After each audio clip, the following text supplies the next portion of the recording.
लोक आम्हाला विचारतात, ताई तुम्ही एवढं सांगता, उपवास केल्यानं कुठे देव भेटतो का?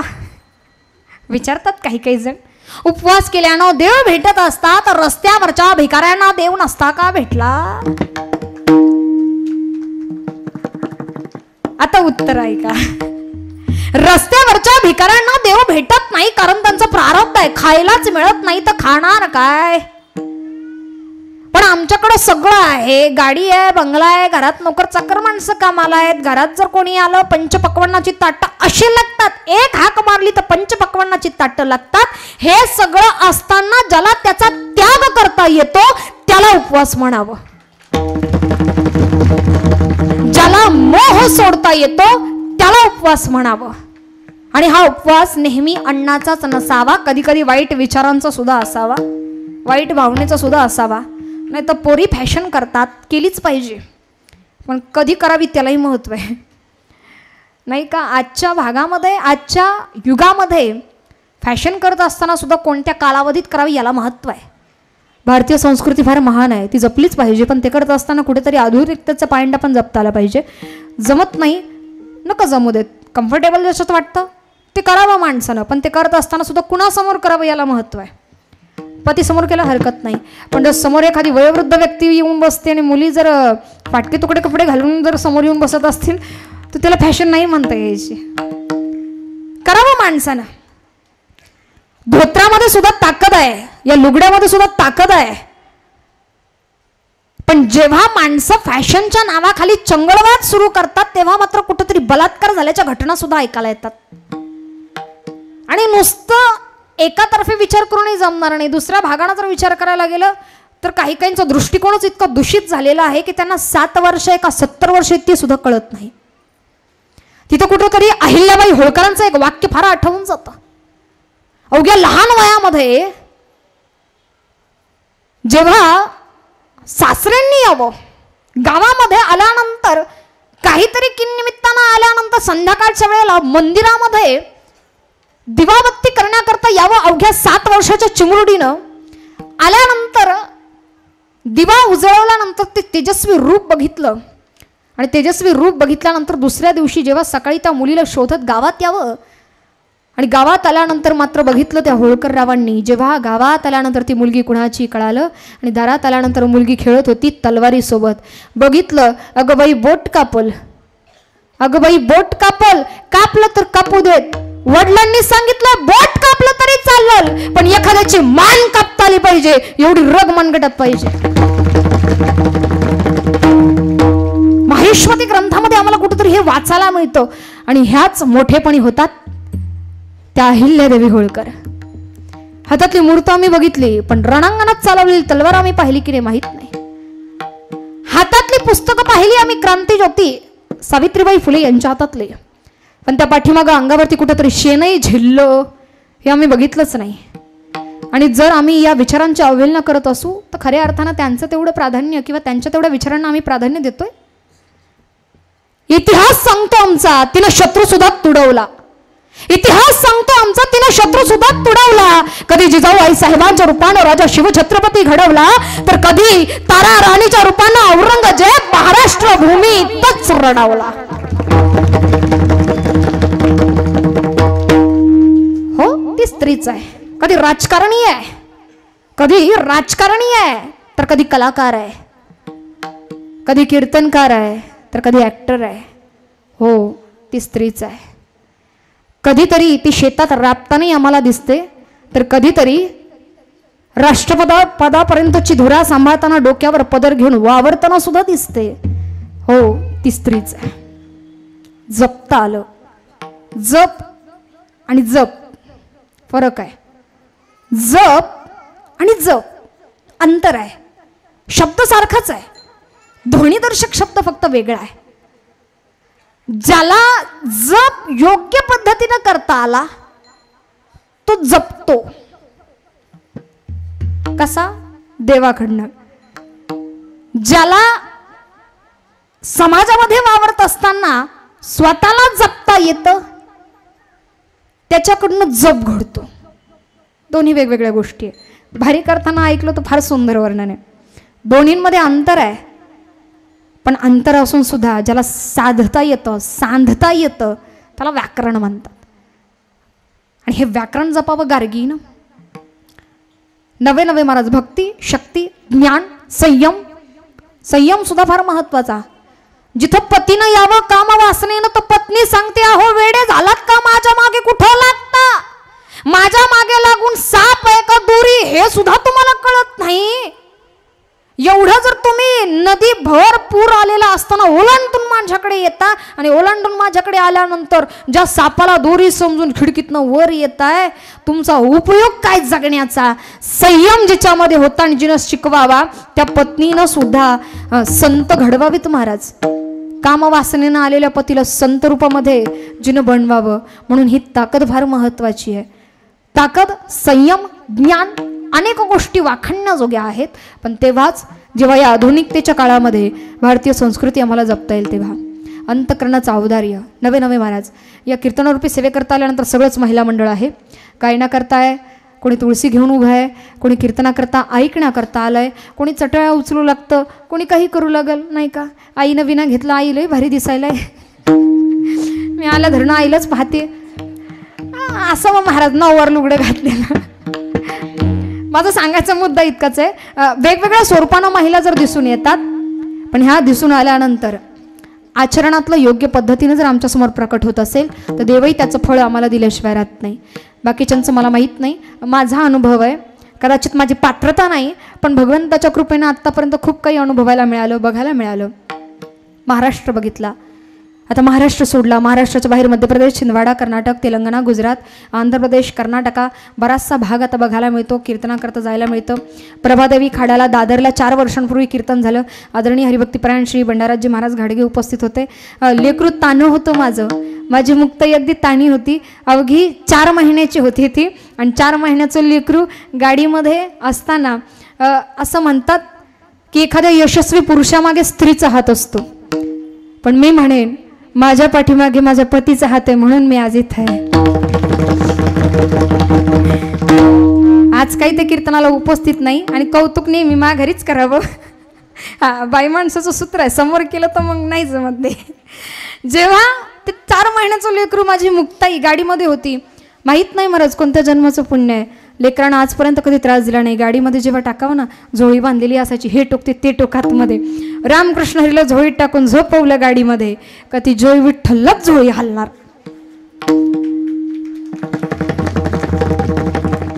आणि म्हणून सांगते, गर्भसंस्कार लय महत्वाचे राहतात तेवढ्या करता. स्मशानभूमी बघितली नाही, काही बघितलं नाही, सगळं महाराज काय असेल ते तेवढं परमार्थ 9व्या महिन्यापर्यंत केलं. आणि कदाचित गर्भसंस्कार अत्यंत महत्वाचे असतात. कदाचित आपण जिंकणार आहे हे माहीत असताना लढणारा अर्जुन श्रेष्ठ असेलही, पण मी मरणार आहे हे माहीत असताना सुद्धा रणांगणात जाणारा अभिमन्यू सुद्धा तितकाच श्रेष्ठ आहे. जेव्हा भगवंत ही पात्रता प्राप्त करून देतो, माहीत नाही अनेक जन्मांचं पुण्य. आत्तापर्यंत पांडुरंगाचं दर्शन अनेकदा घेतलं असेल, पण मनात विचार आला की पांडुरंगा दर्शन मन भरून घ्यायचंय रे. मनात विचार आला आणि 2च दिवसात काय सांगावं, दर्शनाचा योग आला. श्री नामदेवरायांचे वंशज हरिभक्तीपरायण नामदासजी महाराज की ज्यांच्या योगानं थेट मंदिरामध्ये जाण्याचा, गाभाऱ्यात जाण्याचा योग प्राप्त झाला. पास नाही, दर्शन रांग नाही, काही नाही. आनंद त्याचा नाही झाला. आनंद त्याचा नाही झाला की 3-3 तास दर्शन बारीला उभं राहावं लागतं, आणि डोकं टेकवायचं आणि वर बघायचं तर सिक्युरिटी ढकलून देतात, चला. अरे दर्शनही मनासारखं होत नाही. पण त्या दिवशी आनंद याचा झाला, तब्बल 15 मिनिटं श्री पांडुरंगासमोर उभे होतो. तो आनंद फार आयुष्यभर न विसरण्यासारखा होता. पांडुरंगासमोर उभं राहावं, मला काय तेज आहे, काय लावण्य देवाचं. पिवळा पितांबर नेसलेला होता, हातामध्ये सुंदर असा पंचा, डोक्यावरती राजमुकुट आहे, गळ्यामध्ये कंठीहार आहे, कानामध्ये मकराकार कुंडल आहे, तुळशींच्या माला लोंबतात, पायामध्ये सोन्याचे कडे, पायामध्ये सोन्याचे तोडे, हातामध्ये सोन्याचे कडे. त्या पिवळ्या पितांबरातला सावळा सुंदर श्री पांडुरंग परमात्मा बघितला, अंतःकरण भरून आलं. बस आयुष्याचं सार्थक झालं. देवासमोर जावं आणि मन भरून यावं, यासारखा सुंदर परमार्थ नाही. देवासमोर जावं, डोळ्यात नकळत पाणी यावं. ज्ञानोबरायांच्या समाधीपाशी जात असताना डोळे भरून यावे महाराज, गलबलून यावं. काहीतरी आहे तिथे जे संजीवन, ज्याच्यामध्ये असणारी अनुभूती यावी, यासारखा परमार्थ काय असावा. म्हणून माहिती नाही पात्रता आहे की नाही, पण भगवंताच्या कृपेनं खूप प्राप्त व्हावं महाराज. देव देतो, मागणाऱ्याला कळत नाही काय मागायचं, मागणाऱ्याला कळत नाही काय मागावं. आत्तापर्यंत झी टॉकीजवरती तुम्ही अनेकदा बघितलं असेल, फक्त मराठी चॅनलवरती बघितलं असेल, शेमारू मराठी वानावरती बघितलं असेल, कीर्तनरूपी सेवन करता, न्यूज 18 लोकमतवरती बघितलं असेल, मुलाखती करता, एबीपी माझावर बघितलं असेल, लाईव्ह चर्चा करता, झी मराठीवरती बघितलं असेल, होम मिनिस्टरमध्ये खेळताना झी मराठीवरती बघितलं असेल, महामिनिस्टरच्या वेळेला वारकरी संप्रदायाची तत्व मांडताना तब्बल 8 दिवस किंवा त्याच्यानंतरच्याही अनेक चॅनल्सवरती अनेक कारणांकरता येणं झालं. पण सार्थक तेव्हा झालं जेव्हा माय बोली या चॅनेलवर दर गुरुवार, शुक्रवार, शनिवार रात्री 9 वाजता शुद्ध सांप्रदायिक वारकरी मालिका लागायला लागली. माझा ज्ञानोबा या मालिकेमध्ये श्री विठ्ठल पंतांच्या मातोश्रींच्या भूमिकेमध्ये जी भूमिका करण्याचा योग मला प्राप्त झाला आणि उभ्या जन्माचं सार्थक तिथं घडून गेलं. नक्की बघा मायबोली चॅनलवर तर गुरुवार, शुक्रवार, शनिवार, आणि नाहीच बघणं झालं तर यूट्यूब चॅनलला आहे माझा ज्ञानोबा. सर्च केलं तर यूट्यूब चॅनलला मालिकेचे एपिसोड येतात. तसं एका नवऱ्याच्या 2-2 बायका लय बघा त्या. हा असलं वेगळं काहीतरी बघण्यापेक्षा नाही का, एका नवऱ्याच्या 2 बायका, सास सुनाची भांडणं. फक्त महिलांनाच असतं असं काही नाही, काही काही पुरुषांनाही आवड असते. ते मालिका चालू झाली का एक पोरग गप करतोय, आज मारलेली चापट कधी कधी उद्या परवाही लागती मारत तरी पाहतेत. मग हे तर सांप्रदायिक आहे, खूप सुंदर भूमिका आहे. नऊवारी नेसलेली सोहळं, गोल ठसठशीत कुंकू, आडवं गोंधन, नाकात नथ, केसांचा आंबाडान, खांद्यावर सतत पदर, अशी सोज्वळ भूमिका आहे. आणखी अपडेट लागला तर हबप जयश्रीताई Tikande official instagram page, HBP search केलं तर मालिकेचे प्रमुख कीर्तनाचे अपडेट आहे. आणि आदिशक्ती मुक्ताबाई या नावानं श्री संत आदिशक्ती मुक्ताईनगर या मुक्ताई मंदिराच्या पेजवरती सुद्धा बघायला विसरू नका. आई साहेबांच्या नावानं एपिसोड सुरू केले होते अश्विन शुद्ध प्रतिपदेला. मध्ये काही जरा कालावधीमध्ये खंड पडलेला आहे, पण पुन्हा एकदा वेळ मिळालेला आहे, त्याच्यामुळे या वेळेचा उपयोग करून घेत पुन्हा एकदा ते पूर्ण करणार आहे. म्हणून त्या मुक्ताई मंदिर या मुक्ताईनगरच्या आई साहेबांच्या संस्थांच्या यूट्यूब पेजला बघा. आणि आत्ताच नुकताच सद्गुरू श्री दुंडा महाराज देगलूरकरांचा सप्ताह झालेला आहे आणि आदरणीय महाराजांच्या नावानं झालेल्या सप्ताहामध्ये आदरणीय हरिभक्तीपरायण चैतन्यजी महाराज देगलूरकरांची सुंदर अशी प्रवचनं ज्ञानेश्वरीवरती वाचावी, ज्ञानेश्वरी यावरती ऐकायला मिळेल. त्याचप्रमाणे अनेकविध कीर्तनं सुद्धा सुंदर अशी कीर्तनं ऐकायला मिळतील.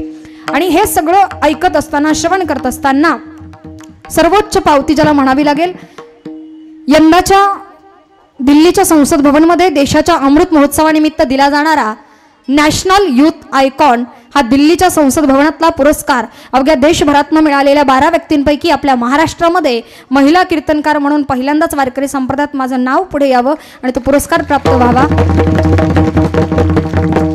यापेक्षा वेगळी अशी अनुभूती काय असावी. माझा अनुभव आहे, देव कोणाचं ठेवून घेत नाही. थोडं द्या महाराज, चिंदी दिली तर हजारो वस्त्र पुरवावेत देवानं.